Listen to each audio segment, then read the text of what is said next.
On change les cages le matin. Ok.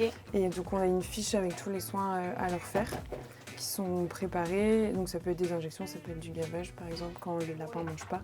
C'est qu'elle a été opérée hier. Ok. Et comme les anesthésies, ça fait toujours ralentir un petit peu le transit chez les lapins. On préfère leur faire du gavage. Directement prendre du coup la seringue et la mettre juste derrière les incisives au niveau de la commissure des lèvres, juste là. Je l'enlève? Ouais. Ah, je vais donner trop d'un Et coup vous alors. lui lâchez, histoire qu'il puisse mâcher les glutières. Je vais donner beaucoup à manger d'un coup, je pense. Pichette. Est-ce que c'est plus compliqué que des chiens ou des chats quand même? Ils sont très sympas, Ouais. les lapins. Généralement, moi je trouve ça moins dangereux entre guillemets. Il y a des chats qui peuvent être un peu agressifs. Il y en a qui ont leur petit caractère, mais ça se passe bien généralement. Donc on vérifie quand même la petite plaie. Donc elle a été opérée hier, donc là c'est très propre. Ok. C'est tout petit. Hein. Donc ça c'est une lapine de l'ASPA. Ok. Donc ils les font stériliser.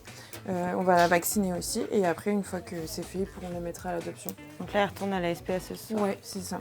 Elle est un peu plus. Elle est plus en forme, ouais. agitée que... Le risque avec ce qu'on appelle le syndrome vestibulaire, c'est que le lapin peut faire des crises où il tourne sur lui-même.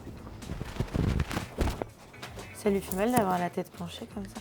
C'est difficile de dire la douleur. Et généralement, ça arrive par crise. Et les lapins peuvent très bien récupérer. Après, il y a des lapins qui vivent très bien avec une tête un petit peu penchée. Il faut juste adapter l'environnement. Normalement, ils devraient sortir aujourd'hui. Ok.